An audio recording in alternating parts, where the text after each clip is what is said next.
Have you ever been in a room full of people and felt like you could never belong? Let's take a mechanical engineer, for example. Put them in a room full of journalists. They would likely feel discomfort, a sense of distance, and realize that their differences were causing distress. Now imagine this at a bigger scale. Imagine moving countries and being amongst people who don't look like you, talk like you, understand you, or where you come from. How do you make a sense of your new place in the world? How do you gain a sense of belonging?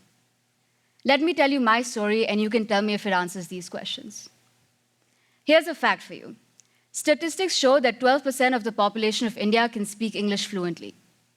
Even though this may seem like a small number, 12% of the population of India is still 50% of the US population. Even still, within this 12%, only 3% are women. I was lucky to be a daughter of an engineer and a housewife, which meant I had certain privileges, including the freedom to move whenever it became necessary for my family. When we stepped foot in Singapore, my mother spoke limited English. She only knew hi, hello, how are you? I was 5 years old when we migrated. At 5 years old, I left all I knew, all I had ever known, and entered a world full of people who did not look like me, talk like me, or dress like me. All I could say was yes and no. Are you a Singaporean citizen? No. Can you speak English fluently? No. Are you Indian by birth? Yes. I was trained to answer these questions by my father. He moved us to Singapore because he found better opportunities in the workforce, and he wanted us to find the same. But my first impression of Singapore was that I did not belong there. The first opportunity afforded to me in Singapore, being hundreds of miles away from home, was to be enrolled in a good public school. My mother, who had little to no knowledge about education systems in other parts of the world, stood in front of Temasek High School and Hakel School every day for a month before the administration noticed her and asked her to come in and talk to them. With broken English and my brother and I attached to her hand, she explained using hand gestures that she wanted us to receive the education she never got. The principals were empathetic and allowed us to enroll with a discounted fee. That was the first opportunity my mother seized for us. She saw an open slot for persuasion and used it to her advantage. She barely knew anyone or any English, but she used these as tools, as strengths instead of weaknesses. She always used to say, "Never look at problems as problems. Look at them as opportunities." I learned many lessons as I acclimated to life in Singapore. Lesson number 1. Despite my differences with the people around me, I was there for a reason. My mother had worked hard for me to receive a standard Singaporean education, so I was going to take it. I was ready to start my journey. Lesson number 2. Despite the color of my skin, the accent that rolled off the tip of my tongue, or the way I dressed, I was ready to embrace change. Allowing change to exist as a concept that could be good and not entirely frightening. Being open to the communities around me. I knew certainly that if I were to welcome change with open arms, it would reward me, and it did. It is hard to imagine a transition turning into anything else, but change is a catalyst. You either stay the same or you transform. I was eager to turn this transition into a transformation. In first grade, I was failing English at its most basic level. Spelling bees were my worst nightmares. The words were strangers to me, and so I didn't try as hard to familiarize myself with them, unable to recognize that this was important. My mother, to help, learned all my spelling words and taught me every single night. She saw an opportunity to learn for herself and to help me at the same time. One of the grandest memories I have of life in Singapore is sitting on the floor with my mother, repeatedly trying to spell the word sandwich. I almost always added a T. The next day, I walked home with a sheet of paper with a top score of 10 out of 10. In sixth grade, I was failing English again. Vocabulary was my nemesis this time. My mother, who at this point knew that the English I was learning was far too advanced, decided to put me into after-school tutoring. The professor that was sent to us was a brown Indian woman in her late 40s. It was the first time in an alienated and strange country that I felt like I could connect to someone other than my family. It was the first time I caught a slight glimpse of my future. I wanted to be her. She was confident. She did not let her differences come in the way of her success. I had to impress her.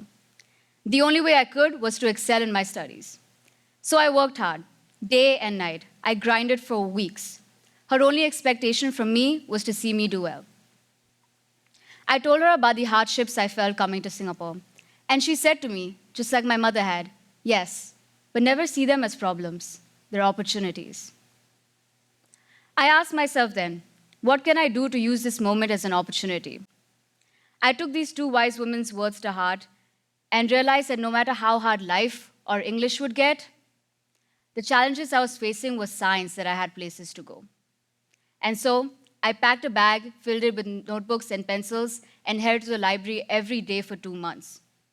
Later on that year, I graduated middle school with a topper title in English, which meant I had received the highest scores in all my tests and examinations up to that point. That was also the same month my parents decided to move back to India. My journey with Singapore was coming to an end. I was shocked. I had just gotten accustomed to Singapore and begun to shape my life around a world that used to feel alienating to me. I even remember telling my parents to leave me in an orphanage. It wasn't fair. But I had to come to terms with moving because I was 12 and I had a fat dollar to my name. And so I packed another bag, filled it with ambitions, hopes, and goals for my future. I was grateful for everything Singapore had to offer me, including the opportunity to connect with the English language as a distraction from the alienated space I was dropped in. I was still lost, but I had a path to tread, and things got clearer along the way. India was different. The city was bustling with heaps and heaps of people that led busy lives. I was in 6th grade again, and I didn't remember India from when I was a child. All this to say, I was in need of serious help, but moreover, encouragement. I was admitted into the most famous school in my state, the Indus International School, where I found that I would form my most fondest memories. But I want to recap the one that has stayed with me today and will forever. It happened on the very first day of school, the first time in a long time that I stood in a class full of people that looked like me, talked like me, and I felt comfortable being myself. English was first period, and since I was joining in the middle of the term, I had no idea what I was in for and what had been taught. As soon as I sat down, my teacher, who was in a pink kurti and had scary eyes, looked around and said, "Give me a show of hands how many of you have read The Gift of the Magi." My eyebrows rose. This was one of my favorite tales. I had read about it in a church in Singapore. I was the first to raise my hand with confidence. I looked around and not many people had their hands raised. As I slowly started retracting my arm, she said, "All right then, you guys are in for a treat. Pop quiz. Write a reflection on the novel and include a brief summary of what happens." I couldn't contain my excitement. That was the first time in weeks I had picked up a pen to write. I remember feeling an adrenaline rush, and I remember that it only stopped when I handed in the paper, the bell rang, and the period was over. The test scores were going to come out the next day, and it was out of 15. I was hoping for a solid 11, or maybe even an ambitious 12. Sheet after sheet, Miss Shruti gave the essays back to my peers, until there was one left in her hand, and I was the only one who hadn't received their work back. She said, "Everyone settle down. I have to tell you something.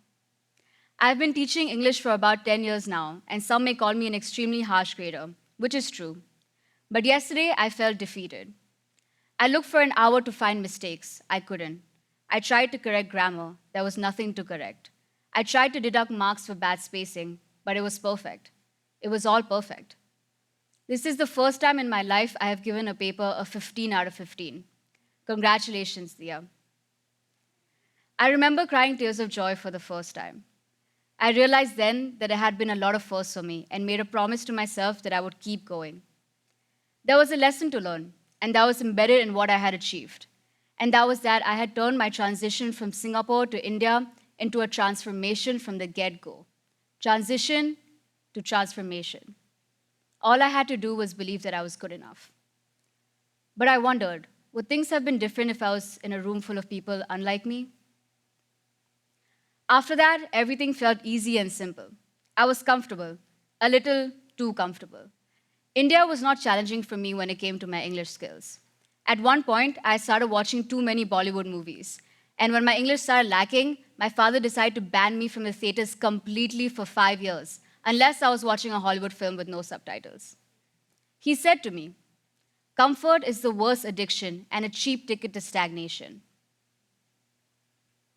Without growth, everything would have meant nothing." I did not want to claim that I peaked in sixth grade. To justify myself, I was a student who was gaining friends and a social life after all. But he was right.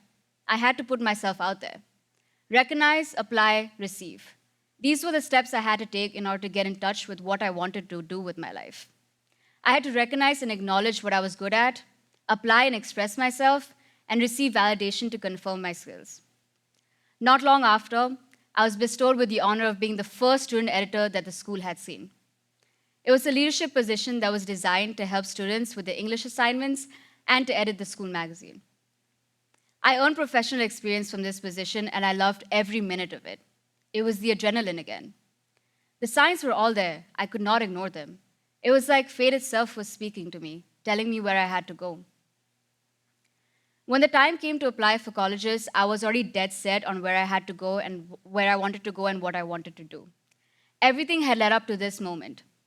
I wanted to pursue a career in creative writing in a country where they predominantly spoke English. However, getting there was not easy. In my experience, an Indian person who was not passionate about medical sciences, engineering, or a law degree was rare.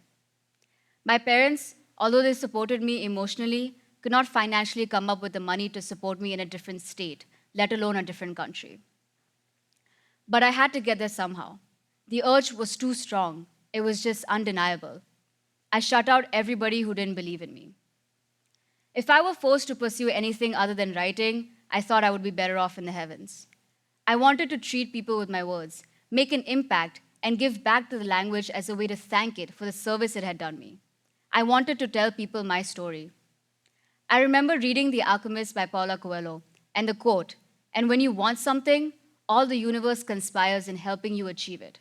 I said, "All right, universe, you've shown me my path. Now help me get there." I decided to protest. I starved myself for a month during COVID-19, drinking just 1 glass of water a day. I didn't say a single word to anyone.